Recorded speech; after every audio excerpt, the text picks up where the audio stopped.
விபத்தோடு ஆரம்பிக்கலாம். மத்தியில் இருக்கிற சகோதரர் ஜெபித்து இது ஆரம்பித்து வைக்கலாம். போதிக்கிறவர்கள் கற்பிக்கிறவர்கள் அனைவருக்கும் நமக்கு நன்றி சொல்லும். எங்களுடைய இருதயம் திறக்கப்படட்டும். மெய்யான சத்தியத்தை நாங்கள் கற்றுக்கொள்ள அனைவருடைய கவனங்களை நாங்கள் வெவ்வேறு பக்கமாக சிதறடிக்கலாம். உம்முடைய பாதத்தில் இருக்கிறோம் என்ற சிந்தையோடு உம்முடைய பிரசன்னம் இங்கு இருக்கிறது என்ற எண்ணத்தோடு நாங்கள் தொடர்ந்து இயேசு கிறிஸ்துவின் நாமத்தினால் ஜெபிக்கிறேன் நல்ல பிதாவே. ஒரு விஷயம், நம்முடைய முதலமைச்சருக்கு வந்திருக்கிற அவர்கிட்ட பேசுறார். அம்மா வீட்டுல போட்டோம், அம்மா பைபிள் எடுங்க அப்படின்னா அவங்க ராயத்தை வந்து பைபிள் எடுத்து அவர்கிட்ட கொடுத்தாங்க. அவர் வந்து கலந்து ஒரு பகுதி வாசித்து இந்த கருத்துக்களை சொல்லிட்டு ஜெபம் பண்ணிட்டு அவரு வந்துட்டார். வந்துட்ட பிறகு அப்புறம் வந்து ஒரு மாசம் கழிச்சு அந்த அம்மா வீட்டுக்கு போனாங்க. அந்த அம்மா வீட்டுக்கு போயிட்டு, அம்மா எப்படி இருக்கீங்க, நல்லா இருக்கீங்களா, ஜெபம் பண்ணுறதுக்காக வந்திருக்கேன், பைபிள் எடுங்க அப்படின்னு சொல்லிட்டு என்ன பைபிள் எடுக்கணும்னா நம்ம படிச்சுட்டு ஜெபம் பண்ணுறேன் அப்படின்னா பைபிள் ஐயா ஏன் பைபிளை கேட்குறாங்க பைபிளை வீரவை தருக்கிறாங்க, நியாயம் தருகிறாங்க, பைபிள் இருக்காங்க. அப்புறம் மாஸ்டர் வந்து அப்படின்னு பார்த்துட்டு அந்த ஷெல்ஃப் மேலே ஒரு பைபிள் தெரிஞ்சுது. அம்மா அதான் இருக்குமா ஷெல்ஃப் மேலே எடுக்கணுமான்னு அவன் பைபிள் எடுத்தாங்க. தகுந்தா உள்ள மூக்கு கண்ணாடி இருந்துச்சு. ஐயா இதுதான் நான் ஒரு மாசமா கேட்டுக்கிறையா, பைபிள் இந்த கண்ணாடியே இல்லை அப்படின்னா இருக்கும்.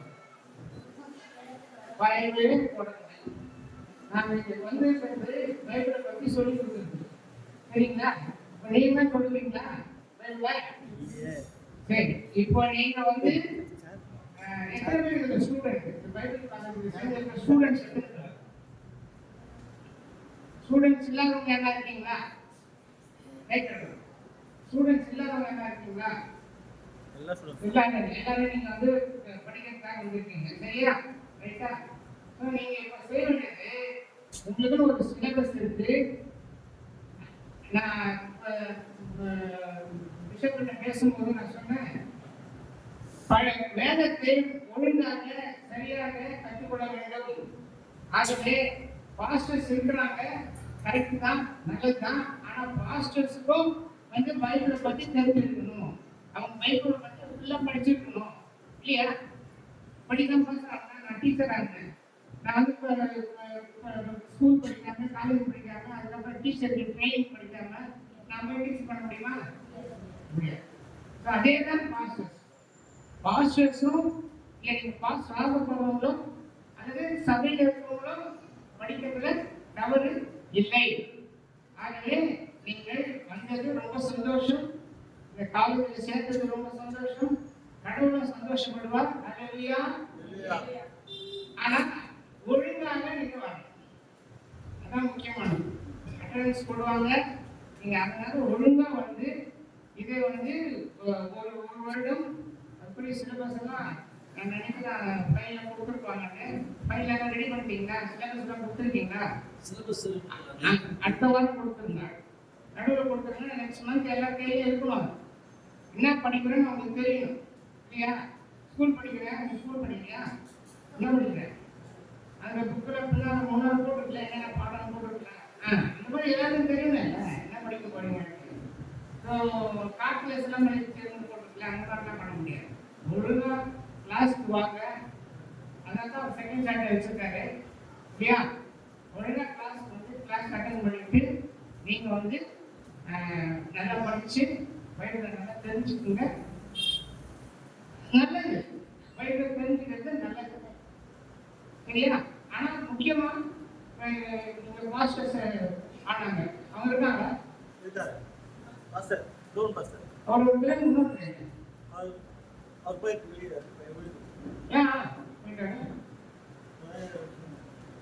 அவரும் படிக்கணும்ல. பாஸ்டர்ஸ் தான் முக்கியமா படிக்கணும். ஆனா அவருக்கு திருப்பி நான் சொன்னேன், பாஸ்டர்ஸ் தான் படிக்கணும். இவங்க தான் ஏற்றுக்கணும். நம்ம படிக்கிறது நல்லது. ஆனால் பாஸ்டர்ஸ் கண்டிப்பா படிச்சு அதை தேர்ச்சி பெற்றுக்கணும். அப்பதான் பாஸ்டர் போய் நிற்க முடியும். சரிங்களா? Okay right. அதனால ஒழுங்கா வாங்க. நோட்ஸ் எழுதுங்க. என்னுடைய நோட்ஸ் வந்து அவருக்கு அனுப்புனேன். அது இதை வந்து தமிழ்ல டைப் பண்ணி உங்களுக்கு ஏதாவது கொடுக்க சொன்னேன். அவருக்கு டைம் இல்லை, அதனால பண்ணலை. இதை வந்து இவ்வளோக்கே நீங்க எழுத முடியாது. அதனால நான் சொல்லிட்டே வரேன், கேட்டுங்க. முக்கியமா உங்களுக்கு எது எழுத முடியுமோ அது எழுதுங்க. ஆனா அந்த வாக்குல கொடுத்துங்க.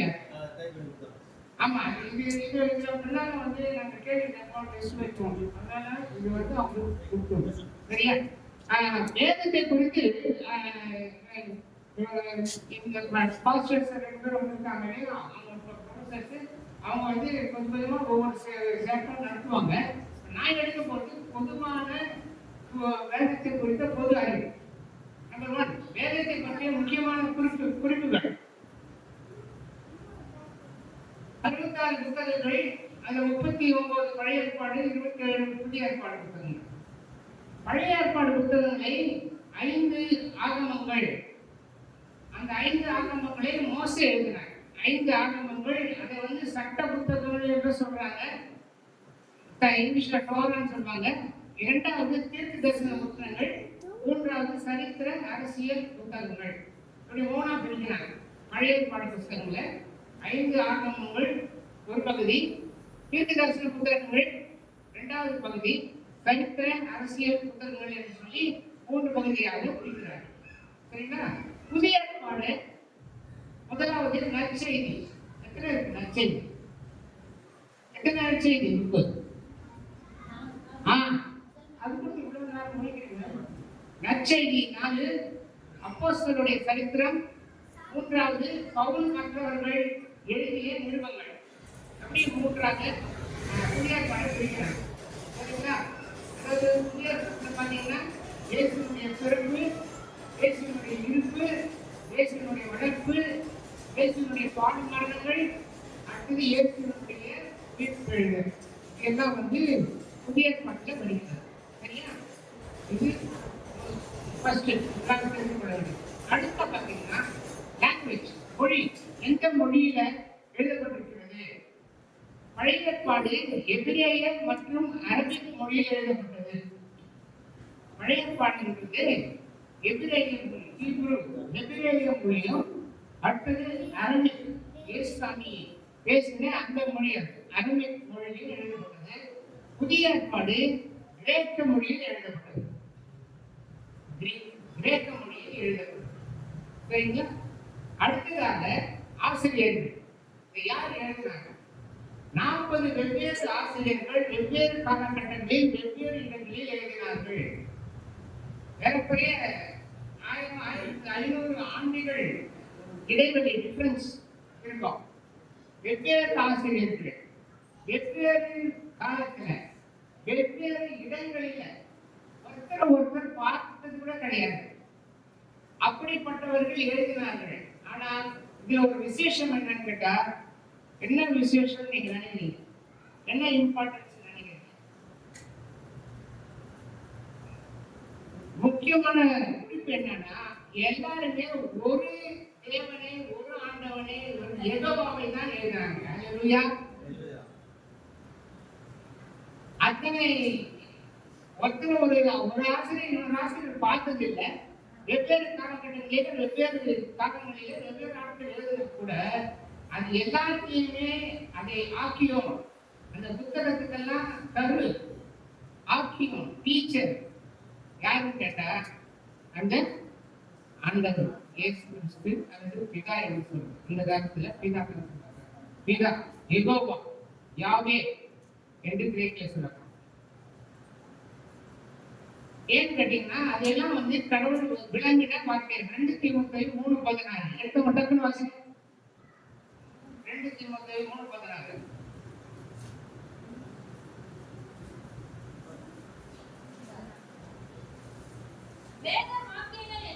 வேத வாக்கியங்கள் எல்லாம் தேவ ஆவியினால் அருளப்பட்டிருக்கிறது. தேவனுடைய மனுஷன் ஆ, தேறினவர்களாகவும் ஆ, எந்த நற்கிரியைகளை செய்ய ஆ, தகுதி உள்ளவர்களாகவும் இருக்கும்படியாக ஆ. அவைகள் உபதேசங்களுக்கும் உபதேசங்களுக்கும் கடிந்து கடிந்து கொள்ளுதலுக்கும் கொள்வதற்கும் சீர்திருத்தங்களுக்கும் நீதியை படிப்பித்தலுக்கும் பிரயோஜனம் உள்ளவர்களாக இருக்கிறது. இது வந்து பாஸ்டர்ஸ் உடைய குவாலிஃபிகேஷன் கூட சொல்றாங்க. இதுதான் பாஸ்டர்ஸ் முக்கியமாக பண்ண வேண்டிய காரியம். சரிங்களா? அதனால வேத வாக்கியங்கள் வந்து பரிசுத்த ஆவியால் ஒவ்வொருவருக்கும் கொடுக்கப்பட்டிருந்ததுனால எல்லோருமே ஒரே தேவனாகிய ஆண்டவரை குறித்து தான் எழுதினார்கள். ஆனால் விசேஷம் different age group, different place, different time, ஆனா எல்லாம் பண்றாங்க. இவ்வளவு ஒரு ஆச்சரியமான ஒரு காரியம். ஸோ 40 ஆசிரியர்கள் வெவ்வேறு காலங்களில் எழுதினார்கள். கிமு 1400 எழுத ஆரம்பிக்கிறார்கள். இது ஆரம்பித்து கிமு 1400 எழுத ஆரம்பித்தார்கள். எப்படி எழுதுறது? அந்த காலத்துல பேப்பர்ல பிரிண்டிங்ல என்ன வருது? அப்போ ஓலைச்சுவடிகள் எல்லாம் இப்போ வந்து பின்னால அந்த காலத்துல எழுதுறது வந்து தோலில் எழுதுனாங்க. தோலில் எழுதுனாங்க. அதுக்கப்புறம் வந்து கொஞ்சம் நாகரிகம் வளர்ந்த பிறகு ஒரு மரத்தினுடைய அந்த உள்ள இருக்கிற அந்த பல்புன்னு சொல்லுவாங்கல்ல, அதை எடுத்து பதப்படுத்தி சேர்ந்த பேப்பர்ஸ் என்று பெயர். அதுல வந்து எழுதி வைத்தார்கள். சரிங்களா? ஓகே. எந்த காலத்துல எழுதலாம் கேட்டீங்கன்னா, யூதர்கள் கிமு 90 எழுத்தாளர்களை வைத்து எழுதினார்கள். கிமு 90 கிறிஸ்துவுக்கு பின்னால கிமுல கிறிஸ்துவுக்கு பின்னால 90 எழுத்தாளர்களை வைத்து எழுதினார்கள். ஸ்கிரைப்ஸ் சொல்லுவாங்க இங்கிலீஷ்ல. தமிழ்ல எழுத்தாளர்களை வைத்து எழுதினார்கள். எபிரேய பழைய ஏற்பாடு கிபி 100 கிபி 200 வரை பாதுகாத்து வைக்கப்பட்டிருந்தது. அதோட ஒரு முக்கியமான கண்டுபிடிப்பு என்னன்னு கேட்டீங்கன்னா, இது எல்லாருமே பைபிள் டீச்சர்ஸ்க்கு இல்ல மற்றவங்களுக்கு கிறிஸ்தவங்களுக்கு தெரிஞ்சிருக்க வேண்டிய ஒரு காரியம் என்னன்னா, 1947 சவக்கடல் டெட் சீன்னு சொல்றாங்க இஸ்ரேல்ல. அந்த சவக்கடல்ல கும்ரான் குகைகளிலிருந்து கண்டெடுக்கப்பட்டது. அதாவது எப்பவோ எழுதி வச்சுட்டாங்க. ஆனால் அந்த பாலஸ்தீனத்தை இஸ்ரேல் மக்களே அந்த எதிரிகள் ரோம படைகள் பிடிச்சிருந்தாங்க. அவங்க என்ன பண்ணிட்டாங்க, இதெல்லாம் கொண்டு போய் ஒரு வகையில வச்சுட்டாங்க. அவங்க எழுதுனாங்க எல்லா விதமான நான் சொன்னேன் எதுல எழுதுனாங்க சொன்னேன், கோல்லையும் பேப்பர் போட்டு எழுதுனாங்க. அதெல்லாம் கொண்டு போய் வச்சுட்டாங்க. அதுக்கப்புறம் போயிடுச்சு. அதெல்லாம் யாரும் தெரியாது. ஏன்னா நான் சொன்னேன் கிபி 100 கிபி 200 வரை எழுதினாங்கன்னு சொன்னாங்க. அதுக்கப்புறம் வந்து அது அப்படியே மறந்து வேலைலாம் போயிடுச்சு. யாரும் வச்சுட்டாங்க, யாரும் போயிடுச்சு. அப்புறம் தான் நான் என்ன சொன்னா, கிபி 1947 ஒரு ஆடு மேய்க்கிற இடையன் பையன் வந்து அந்த ஆடு மேய்த்து கொண்டிருக்கும் பொழுது அவன் வந்து கள்ளத்தூக்கி போட்டுருந்தான். அப்படி கள்ளத்தூக்கி போட்டுருக்கும் போது ஒரு கல் போய் அந்த புகைக்குள்ள விழுந்துச்சு. இந்த புகைக்குள்ள விழுந்ததும் அதுல வந்து கிளிங்னு ஒரு சத்தம் வந்துச்சு. சரி இன்னொரு கல் போட்டான். இன்னொரு கல்லுல கிளிங்னு ஒரு சத்தம் வந்துச்சு. இன்னொரு கல்லுல உள்ள போய் பார்த்தா அங்க வந்து ஜாடிகள் இருந்தது. அந்த ஜாடிகள்ல வந்து இந்த சுருள்கள் வைக்கப்பட்டு இருந்தது. ஸோ உடனே போய் எல்லா இடத்துல சொன்னோம். அதுக்கப்புறம் உலகம் பூரா பரவி வேத ஆராய்ச்சியாளர்கள்லாம் வந்து அதெல்லாம் எடுத்து அதுல இருந்து நமக்கு கிடைத்ததுதான் வேதம். அது இது ஒரு முக்கியமான கண்டுபிடிப்பு. எந்த இடம் சொன்ன? டெட் சி அண்ட் கும்ரான் குகைகள். இது வந்து ஒரு முக்கியமான கண்டுபிடிப்பு. ஸோ யூதர்கள் எழுத்தாளர்கள் வைத்து எழுதியதும் இவைகளும் ஒன்றாக ஒத்து போயின. அதுக்கப்புறம் புதிய ஏற்பாடு கிபி 397 எழுதப்பட்டது. புதிய ஏற்பாடு கிபி 397 எழுதப்பட்டது. அதுக்கப்புறம் இங்கிலீஷ் ஆங்கில வேதாகமம் கிபி 1388 ஜான் விட்லிப் என்பவரிடம் கிபி 1494 வில்லியம் டிண்டே என்பவரும் எழுதினார்கள் வந்து வேதாகமம். இதுல நீங்க தெரிஞ்சுக்க வேண்டிய காரணம் என்னன்னு கேட்டீங்கன்னா, அந்த காலத்துல ரோம கத்தோலிக்க சபைகள் அதிகமாக பரவி இருந்தது. அந்த ரோம கத்தோலிக்க சபைகள்ல இருந்த அந்த போதகர்கள் இருக்காங்களே, அவங்கதான் வந்து அதிகாரம் பண்ண ஆரம்பிச்சாங்க. யார் அதிகாரம் பண்ணாங்க நினைக்கிறீங்க? யார் அதிகாரம் பண்ணாங்க? யார் சொல்லுங்க. அது மட்டும் இல்ல, ராஜாக்களே அவங்க அதிகாரம் பண்ணாங்க. இவங்க சொன்னதா ராஜா கேட்கற மாதிரி என்ன பண்ணுவாங்க. இந்த மத தலைவர்கள் தான் நாட்டை ஆடுற மாதிரி ஆயிடுச்சு. ராஜாக்கள் இவங்க இருக்கிற மாதிரி வந்துட்டாங்க. ராஜாக்களுக்கு இவங்க சொல்றதை ராஜாக்கள் கேட்கணும். அந்த மாதிரி ஒரு நிலைமையில வந்து இந்த மாதிரி வேதம் படிக்க கூடாது, வெறும் மாதாக்கா கொடுக்கணும், அந்த மாதிரி எல்லாம் சட்டங்கள் போகுது. அந்த நேரத்தில் தான் இந்த ஜான் விக்லிஃப் அப்படின்றவரு வேதத்தை படித்து அவர் வந்து எழுத ஆரம்பிச்சார். இதை தெரிஞ்சு அவங்கெல்லாம் வந்து அவருக்கு ரொம்ப கொடுமை படுத்தினாங்க. ஆனா அந்த கொடுமையெல்லாம் தாங்கி கொண்டுதான் அந்த ஜான் விக்லிஃப்ன்றவர் ஆங்கில வேதாகமத்தை இந்த இப்ரேய மொழியில வந்து மொழிபெயர்த்தார். இப்ப இருக்கிற இந்த ஆங்கில மொழிபெயர்ப்பு நமக்கு கிடைக்கிற இங்கிலீஷ் பைபிள் அவரால் தான் வந்துச்சு. ஆனா அவங்க அதை ஒத்துக்கல. அதை வந்து டீச் பண்ணாங்க, அது இருக்கக்கூடாதுனாங்க. அவரை வந்து ஊரை விட்டு துரத்தினாங்க. அவரை கட்சியில இறந்து தெரியாம அவரை கொண்டு போய் கிறிஸ்தவர்கள் புதைத்து விட்டார்கள். ஆனா என்ன நடந்தது தெரியுமா? அவர் மேல இருந்த வெறுப்புல எத்தனையோ ஆண்டுக்கு பிறகு அவர் எங்க போச்சாங்களோ அதை நோண்டி அந்த எலும்பு கூட எடுத்து எரிச்சாங்க. அவ்வளவு கொடுமையான ஒரு ஜனங்களாக அந்த நேரத்துல இருந்தாங்க. எப்படி நமக்கு வந்ததுன்னு ஜான் விக்லிஃப் 1496 இங்கிலீஷ் பைபிள் இருந்தாரு. அதுக்கப்புறம் வில்லியம் கிண்டேல் அப்படின்றவர் திரும்பி இன்னொரு அதே சரியாக மொழிபெயர்த்து தந்தார். அவருடைய கதைகள் இன்னும் இந்த வில்லியம் கிண்டேல் பைபிள் நம்ம யூஸ் பண்றோம், இங்கிலீஷ்ல யூஸ் பண்றவங்களுக்கு தெரிவாங்க. அதை அவர் எழுதினாருன்னு சொல்லி ஆங்கிலத்துக்கு மொழிபெயர்த்தாரு அப்படின்னு சொல்லி அப்படியும் கொடுக்கப்பட்டாங்க. பைபிளெல்லாம் எழுதிட்டாங்க. அவர் என்ன பண்ணாரு? அவர்கிட்ட இருந்த ஒரே ஒரு பைபிளை எடுத்து அந்த ஊர்ல இருந்து ஊர் ஓடி போறதுக்கு அந்த வைக்கோல் குதிரைகள்லாம் இது பண்ற வைக்கோல் அந்த வண்டியை வச்சுட்டு அந்த வைக்கோல் போறதுக்கு நடுவில் போய் படுத்துட்டு அந்த பைபிளையா வச்சுட்டு யாருக்கும் தெரியாம வேற ஒரு ஊருக்கு போய் அங்க மறுபடியும் இதெல்லாம் வந்து இதனுடைய காப்பியெல்லாம் எடுத்து அப்படி வந்துதான் நமக்கு அது எவ்வளவு கஷ்டப்பட்டு நம்ம கையில இன்னைக்கு கிடைச்சிருக்கின்ற பைபிள் அது நம்ம மறக்கக்கூடாது. சரி, வேதாகமம் என்றால் புத்தகங்கள். கிரேக்க வார்த்தையில பிப்ளியோஸ் என்று சொல்றாங்க. கிரேக்க பதம் பிப்ளியா, மற்ற லத்தீன் பதம் பிப்ளியா.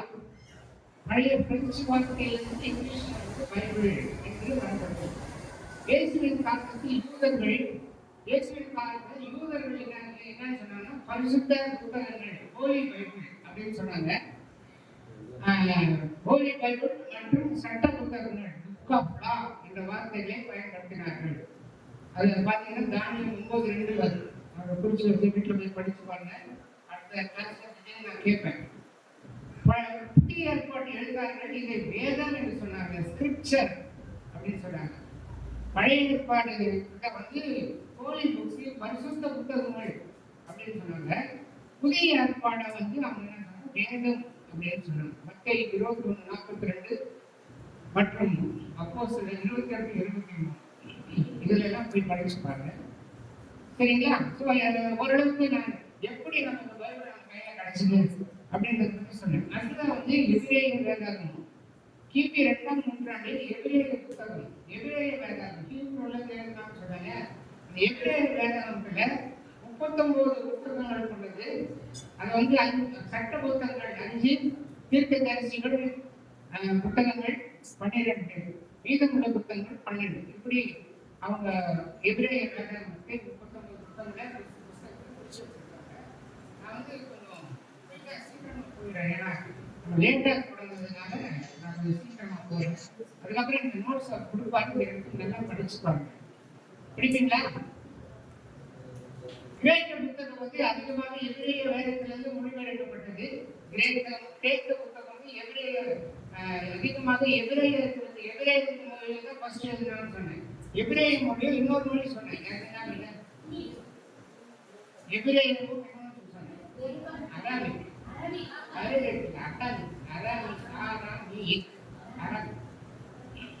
சோ அதிகமாக எபிரேய வேதத்தில் மொழிபெயர்க்கப்பட்டது. எபிரேய வேதத்திலிருந்து 24 புத்தகங்களும் 17 புத்தகங்களும் சேர்க்கப்பட்டன. இதுல வந்து கிரேக்க புத்தகத்துல என்ன பண்றாங்கன்னா தள்ளுபடி ஆகமங்கள் பைபிள் சொல்றாங்க. எத்தனை புத்தகம்? அது மொத்தம் எத்தனை புத்தகம் சொன்ன மொத்தம் பைபிள் மொத்தம் எத்தனை புத்தகம்? 66 இல்ல.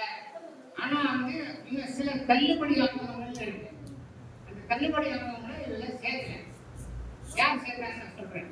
தள்ளுபடி ஆகமங்கள் அதெல்லாம் நீங்க படிச்சு பாருங்க. புக்கு கிடைச்சுன்னா பைபிள் வேற பைபிள் இருக்கு. அது வந்து வாங்கி படிச்சு பாத்தீங்கன்னா அந்த தள்ளுபடி ஆகமங்கள் நல்ல அழகான ஸ்டோரிஸ் இருக்கு. நல்லா கதை நான் ரொம்ப இன்ட்ரெஸ்டா படிச்சு பாருங்க. அந்த தள்ளுபடி ஆகமங்கள் நான் சேர்க்கல. இது நம்ம சேர்க்கல. சரிங்களா? தள்ளுபடி ஆகமங்கள் வந்து சரியா தெரியல. அடுத்த கிளாஸ் சொல்றேன். ஏன்னா 14 புதிய ஏற்பாடு தள்ளுபடியாகமும் எனக்கு இருக்கு. நம்ம 14 வந்து பழைய ஏற்பாட்டை தள்ளுபடியாகும். புதிய ஏற்பாட்டு தள்ளுபடியாகணும் ஒரு சிலதை தள்ளி வச்சிருக்காங்க. சரிங்களா? லத்தீன் வேதாகமும் கிபி 2ஆம் 5ஆம் நூற்றாண்டுல லத்தீன் வேதாகம் எழுதப்பட்டது. ஜெரோம் என்பவர்கள் இதை எழுதினார்கள். கிரேக்க வேதாகமத்தை தள்ளி இதை எழுதினார்கள். லத்தீன் வேதாகமத்தில் 40 பழைய புத்தகங்கள் 27 புத்தகங்கள் சேர்ந்தன. நிகழ்கால ஆங்கில வேதாகம். நிகழ்கால ஆங்கில வேதாகமத்துல யூத வேதாகம் இருக்குது. யூதர்கள் பயன்படுத்த வேதாகம். அதுல எது இருக்காதுன்னு நினைக்கிறீங்க? யூதர்கள் பயன்படுத்த வேதாகமத்துல எது இருக்காதுன்னு நினைக்கிறீங்க? புதிய ஏற்பாடு கிடையாது. அவங்க இயேசுவை நம்புறது இல்லைங்க. அதனால புதிய ஏற்பாடு கிடையாது. சரியா? ரோமன் கத்தோலிக்க வேதாகமத்துல மற்ற புத்தகங்களோட, அதாவது நம்ம யூஸ் பண்ற புத்தகங்களோடு சில தள்ளுபடி ஆகமங்களை சேர்த்திருக்கிறார்கள். அதனால கேத்தலிக் பைபிள் நீங்க பாத்தீங்கன்னா அதுல இருக்கும் அந்த தள்ளுபடி ஆகமங்கள். சரியா? புராட்டஸ்டன்ட் நம்ம யூஸ் பண்ற இந்த பைபிளுக்கு எபிரேய வேதாகமத்தை தழுவி இருக்கு. நாம யூஸ் பண்றது எபிரேய, அதாவது கிரீக் லத்தீன் இதை தழுவிடுவது இல்லை. சரியா? அடுத்ததாக வேதாகமத்தின் முக்கிய குணாதிசயங்கள். வேதாகமத்துடைய முக்கிய குணாதிசயங்கள் என்ன இருக்குன்னா, ஒரே புத்தகம் ஆனால் பல புத்தகங்களையும் தொகுப்பு. அதான் இதோட பியூட்டி. பல புத்தகங்களின் தொகுப்பு. ஆனால் அது என்ன சொல்லுவாங்க? ஒரே புத்தகம். அது உலகில் ஒப்புக்கொள்ளப்பட்ட புத்தகங்களின் தொகுப்பு. இந்த புத்தகங்களை உலக கலாச்சாரம் ஒத்துக்கிறாங்க. சபைகளில் தெரிந்த வேதம். பழமையான ஆனால் நிகழ்காலத்துக்கு ஏற்ற புத்தகம். பலதரப்பட்ட மேலான தொகுப்புகளை கொண்ட புத்தகம். உதாரணமா கதை, இலக்கியம், பாடல், சரித்திரம் இது எல்லாமே அதில் இணைந்திருக்கு. ஆர்வத்தை தூண்டும் கதை புத்தகங்களும் இதில் இருக்கிறது. மோசேயுடைய கதைகள், ஏசா, யாக்கோபுடைய கதைகள், புதிய ஏற்பாட்டுல வெட்டக்குமாரன் உலகத்திலேயே ஒத்துக்கொண்ட கதைகள். வெட்டக்குமாரன் தெரியுமா? உலகத்தை எல்லாருக்கும் சொல்லுவாங்க பேசுவது. ஈவன் ஹிந்துஸ், முஸ்லிம் நேரத்தில் வெட்டக்குமாரன் கதையை அவங்க சொல்லுவாங்க. வேதம் எதை போதிக்கிறது? நிறைய போதிக்கிறது. நான் சில குறிப்புகள் மட்டும் கொடுத்திருக்கேன். ஒன்று கடவுள், அதாவது தேவன்.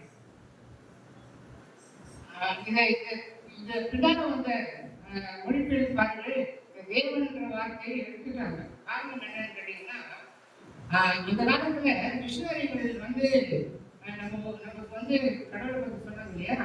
அப்ப படிச்சவங்க யாரும் இருந்திருப்பாங்க மிஷனரிகள் வந்த காலத்துல. மிஷனரிகள் வந்த காலத்துல பிராமின்ஸ் தான் அதிகமா படிச்சிருப்பாங்க.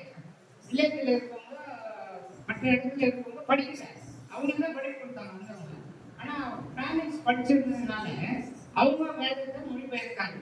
அப்படி மொழிபெயர்க்கும் போது அவங்க என்ன வார்த்தை யூஸ் பண்ணாங்கன்னா தேவன். அந்த ஹிந்துஸ் யூஸ் பண்ண வார்த்தை தேவன். ஆனா பின்னால வந்து பைபிள் பார்த்தா அது வேண்டாம் அப்படின்னு எடுத்துட்டாங்க. காரணம் என்னன்னா அவர்களுக்கு தேவன் அது பெண் தேவி அப்படின்னு தேவன் தேவி.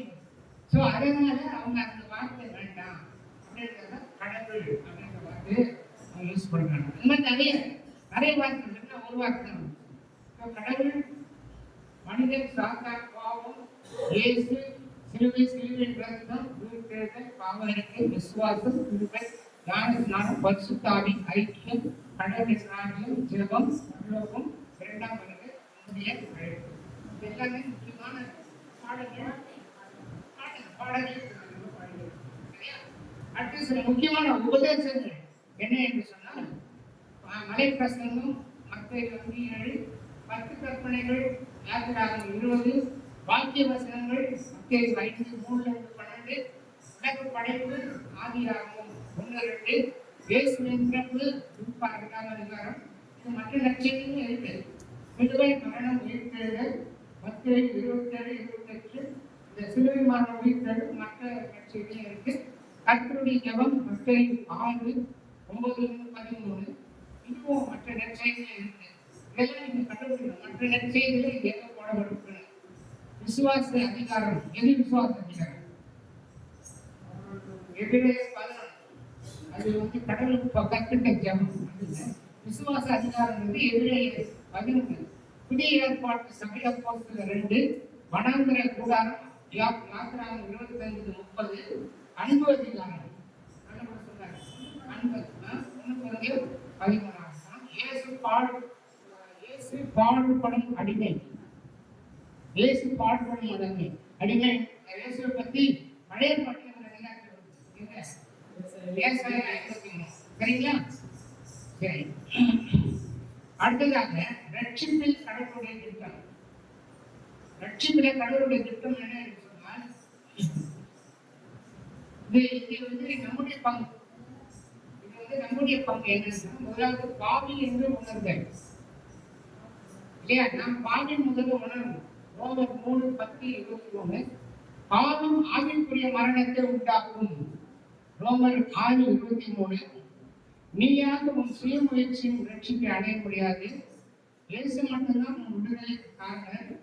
பாவங்களை அறிக்கையிட வேண்டும். இயேசுவை சொந்த ரட்சகராக ஏற்றுக்கொள்ள வேண்டும். இந்த ரெஃபரன்ஸ் நான் கொடுத்துருக்கேன். அந்த நோட்ஸ் இல்லை அப்படின்னு சரியா? நான் 2 முடிச்சுடுறேன். இப்போ சீக்கிரம் முடிச்சுக்கிறேன். எங்களுக்கு ஒவ்வொருத்தரும் 1 மணி நேரம் டைம் கொடுத்துருக்காங்க. இன்றைக்கு லேட்டாக நல்லா சொன்னோம். நீங்கள் பாவம் முப்பாங்க டீ கொடுக்குறாங்க. டீ நினைக்கிறேன் இல்லை சரியா? வேலை புத்தகத்துக்கு எல்லாம் புத்தகம் இது இல்லாத சப்ஜெக்ட் இல்லை. பைபிள் இல்லாத சப்ஜெக்டே கிடையாது. ஃபார் எக்ஸாம்பிள் அறிவியல் சயின்ஸ் 18ஆம் நூற்றாண்டுல டாலமி என்ற வானவியல் ஆராய்ச்சியாளர் உலகம் கற்றேன்னு சொன்னாரு. படிச்சிருக்கீங்களா? டாலமி என்ற ஒரு கண்டுபிடிச்சி உலகம் கற்றேன்னு சொன்னாங்க. அதுக்கு பின்னாடி காப்பர்னிக்கஸ் என்ற விஞ்ஞானி இல்ல உலகம் கற்றை எப்படி இருக்கும். அது 4000 ஆண்டுகளுக்கு முன்னாலேயே பைபிள போடப்பட்டிருக்கு. 3000 ஆண்டுகளுக்கு முன்னால் உலகம் உண்டை என்று ஏசாயா 40:23 ஏசாயா 40:22 சொல்லப்பட்டிருக்கு. யோபு புத்தகத்தை வாசித்து பார்த்தீங்கன்னா அதில் பூமி உருண்டையாக ஆண்டவர் மேலே அதை தொங்க விட்டுருக்கிறார் அப்படின்னு சொல்லி போடப்பட்டிருக்கு. எப்போ 4000 வருஷத்துக்கு முன்னாடி. இவங்களே இப்பதான் ரீசெண்டாக கண்டுபிடிச்சாங்க. அது ஏற்கனவே இருக்கு சரியா? இப்பொழுது கல்வி குழந்தையை ஸ்கேன் பண்ணி பார்க்குறாங்க இல்லையா? அதுல ஆண்டவருக்கு அன்னைக்கே பைபிள போட்டுருக்கு. சங்கீதம் 139:16 கருணை கண்கள் கண்டது. ஸ்கேன் அப்படியே ஸ்கேனர் சொல்லி வச்சுக்கிறேன். நோவா பிளேடு எவ்வளவு பெரிய என்ஜினியரிங் மார்வலஸ் அப்படின்னு சொல்லுவாங்க. இன்ஜினியரிங் அதிசயம். ஏன்னா ஒரு தண்ணி போகாம அவ்வளவு பெரிய பேடையை எப்படி செய்கிறாரு ஆண்டவன் அப்படியே சயின்ஸ் சொல்லி கொடுத்துக்கிறாரு. யாருக்கு? அடுத்ததாக உளவியல் சைக்காலஜி. இவங்க காரணத்துக்கு ஆண்டவர் என்ன சொல்றாரு? பாவங்கள் மன்னிக்கப்பட்டது படிப்பு எடுத்தது நடக்குது அப்படின்னு என்ன அர்த்தம்? பாவம் எங்க இருந்து வருது? உள்ளத்துல. So, பைபிளும் சரி, அதுக்கு பின்னால வந்த அறிஞர்கள் சரி என்ன சொன்னாங்க? மனசுக்கும் உடம்புக்கும் சம்பந்தம் இருக்கிறது. மனசு சரியான உடம்பு சரியாகும். அதான் ஆண்டவர் அடிக்கடி சொல்றார். சரியா? அடுத்தது கவலைக்கு மருந்து. எந்த அதிகாரம்? கவலைக்கு மருந்து சொல்றாரு ஏசாமி. மத்தேயு 6ஆம் அதிகாரம் படிச்சீங்கன்னா அது அதை படிங்க. கவலையா இருந்தா அந்த சாப்டர் படிங்க. அதான் மருந்து. ஆக்சுவலா அடுத்தது சரித்திரம். இயேசுவினுடைய பிறப்பு குடிமதிப்பு எழுத போட சொன்னாங்கல்ல, அது உண்மை நடந்தது. அது கட்டுக்கதை இல்லை. ஐஸ்வர்யாயின் போய் எல்லாரும் குடிமதிப்பு எழுதுகிறார், சென்சஸ் எழுத சொன்னாங்க. அது சரித்திரத்தில் இன்றைக்கு இருக்கிறது. அது மறக்க முடியாது. ராஜாக்களுடைய சரித்திரம், அகஸ்டஸ், சீசர், இவங்கெல்லாம் நம்ம சரித்திரத்தில் படிக்கிறது. அது பைபிள்ல இருக்கு. அடுத்த கணிதம் ரொம்ப முக்கியமான ஒரு கல்வி. மேக்ஸ் பார்த்தீங்கன்னா number 7 is very very important in maths. 7 என்ன சொல்றாங்க? பூரணம் வந்து முழுமையானதுன்னு சொல்றாங்க இல்லையா? அதை வந்து வெளியிடுறது வேறு ஆராய்ச்சி பண்ணி 7 மடங்கு பற்றி சொல்றாரு. அதாவது ஆதியாகமம் 1ஆம் வசனம் இருக்கு இல்லையா? என்ன இருக்கு? ஆதியிலே தேவன் வானத்தையும் பூமியும், அது தமிழ்ல. ஆனா வந்து அந்த ஹீப்ரு மொழியில பார்த்தீங்கன்னா அதுல வந்து 7 வார்த்தைகள் தான். அந்த 7 வார்த்தைகள் மட்டும்தான். அந்த 7 வார்த்தைகள் கூட 28 எழுத்துக்கள். 28 7 மடங்கு 7 மடங்கு. அதே மாதிரி மத்தேயு 1ஆம் அதிகாரம் 1-16 வசனம் பார்த்தீங்கன்னா அது வந்து ஹீப்ரு மொழியில அவங்க எழுதுற மொழியில தமிழ் சொல்றேன். 49 வார்த்தைகள் தான். அதுல 28 உயிரெழுத்து, 21 மெய்யெழுத்து. இதெல்லாம் மடங்குகள். சரியா? அவ்வளவு அருமையா கண்டுபிடிச்சு வச்சிருக்காங்க. இன்னும் 2 தாவரைகள், பாட்டனை வந்து பைபிள் சொல்லுது. என்ன சொல்லுது? தாவரைகளை பத்தி பைபிள் என்ன சொல்லுன்னு யோசிக்கிறீங்க? படைப்பு ஒரு தாவரங்கள் தானே. என்ன அழகா அந்த படைப்பை பத்தி சொல்லியிருக்காங்க. விலங்கியல், தாவரங்கள் எல்லாம் அருமையா சொல்லியிருக்காங்க. புதிய ஏற்பாட்டில் இயேசுவினுடைய உண்மைகள் எல்லாம் திராட்சை செடி இல்லையா? எல்லாமே வந்து அறிவியல் சம்பந்தமான காரியங்கள். அடுத்தது இன்னொன்று இந்த காலத்துக்கு நிர்வாகம், மேனேஜ்மெண்ட். MBA படிக்கிறாங்க, MBA என்ன படிக்கிறாங்க? அடியா ஆதியிலே பைபிளை எழுதி மோசே எழுதுறாரு. வேலையை பகிர்ந்து கொடுத்தல், டெலிகேஷன் ஆஃப் பவர். எந்த இடத்துல வரும்? ஞாபகம்?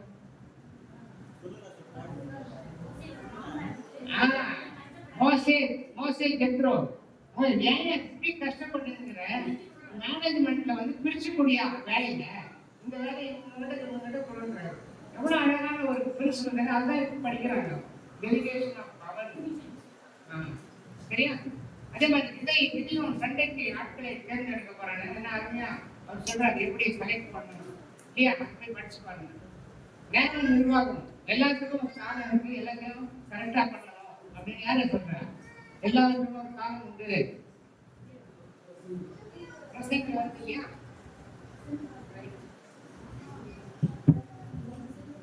கடைசியாக வேதத்தை குறித்த அதிசயங்கள். நான் முடிச்சுறேன். இவ்வளவுதான் நான் வந்து வேதத்தை பற்றி சொல்லிட்டு வந்தேன். ஆனா இப்ப சொல்ல போற காரியம் வந்து வேதத்தை குறித்து அதிசயங்கள், அதிசயமான காரியங்கள், மற்ற மதங்களில் இல்லாத காரியங்கள் என்ன என்று சொன்னால், நம்பர் 1, உலகிலேயே அதிகமாக அச்சடிக்கப்பட்டது வேதாகமம். உலகிலேயே அதிகமாக அச்சடிக்கப்பட்டது வேதாகமம். உலகிலேயே அதிகமான விற்பனையானது வேதாகமம். உலகிலேயே தனித்தனி புத்தகமாக அந்த நற்செய்தியெல்லாம் தனித்தனியாக கொடுத்து இல்லையா? அந்த மாதிரி தனித்தனி புத்தகமாக அச்சடிக்கப்பட்டதும் அதிகமாக அச்சடிக்கப்பட்டதும் வேதாகமம்.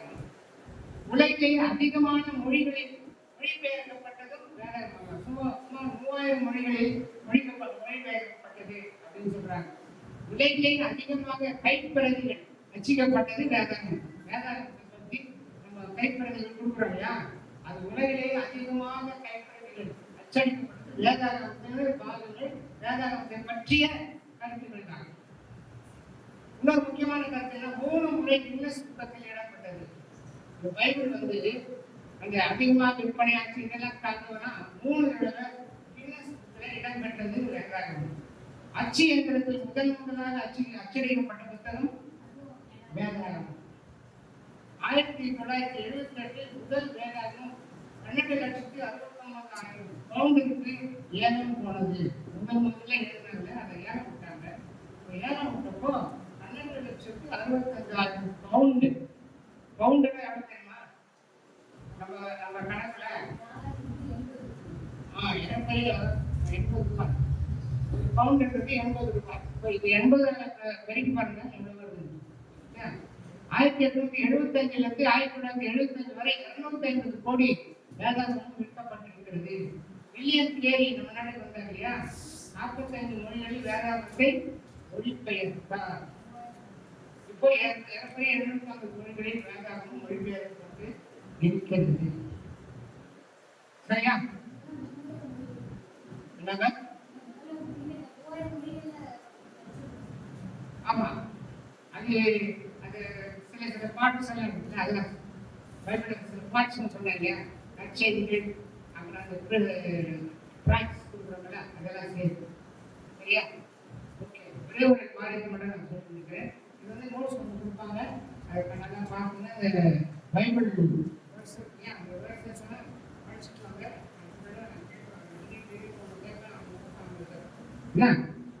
அதுக்காக கேட்க போறேன்னு சொல்லி நின்றுடாதீங்க. கேள்வி கேட்பாருன்னு சொல்லி நின்றாங்க.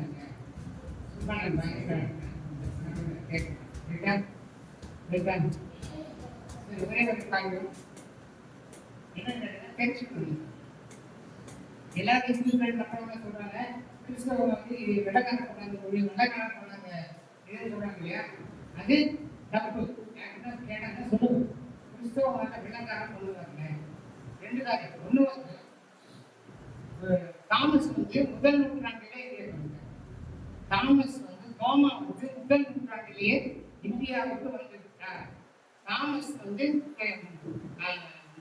வெள்ளக்காரர் இல்லை, அவர் யூத மதத்தை சேர்ந்தவர். சீஷர் எங்கிருந்து வந்தார்? யூத மதத்தை சேர்ந்து இஸ்ரேலிருந்து தான் முதலாக நமக்கு வந்தது வெள்ளக்காரர். 2வது காரியம், வில்லியம் கேரி அவ்வளவு கஷ்டப்பட்டு புறப்பட்டு வந்தார். அந்த காலத்துல வர்றது கப்பலை வர்றதுல ஈஸியான காரணமா? எத்தனை பேர் 100 பேர் வந்தாங்கன்னா அதுல 20-30 பேர் தான் வந்து சேருவாங்க. செத்து போடுறாங்க கடல்ல. அவ்வளவு கஷ்டம்.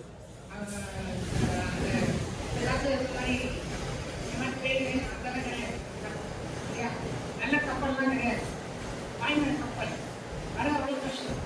அவ்வளவு கஷ்டப்பட்டு வில்லியம் கேரி முதலா பாம்பேல வந்து இறங்குறாங்க. பாம்பே வந்தா அங்க இருக்கிற பாம்பேக்கு வந்தா அங்க இருக்கிற வெள்ளக்காரங்க பிரிட்டிஷ் தான் ஆண்டு முடிஞ்சப்போ. இப்ப வெள்ளக்காரன் என்ன சொன்னா, நீ இறங்கக்கூடாது இங்க, நான் வந்தது பிசினஸ் பண்றதுக்காக. அவங்க எதுக்கு வந்தாங்க? பிரிட்டிஷ்காரங்க பிசினஸ் பண்ண வந்திருக்கேன்.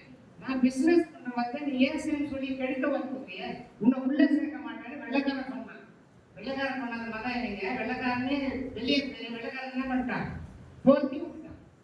அவரு சுத்தி கடலை சுத்தி போய் எங்க போய் இறங்கினா? கடைசியில கல்கத்தால தான் போய் இறங்கினேன். அங்க போர்ச்சுகீஸ் ஆண்டுங்க. அந்த போர்ச்சுகீஸ் தான் அவங்க அலோவ் பண்ண. அதனால இது வெள்ளக்காரன் மட்டும் இல்லை, இது வந்து 1ஆம் நூற்றாண்டிலேயே யூதர்கள் ஏசாமி வந்து ஆசியாவை சேர்ந்தவர். அவர் வெள்ளை கிடையாது, ஆசியாவை சேர்ந்தவர். ஓகேவா? ரைட்டா? Okay, thank you.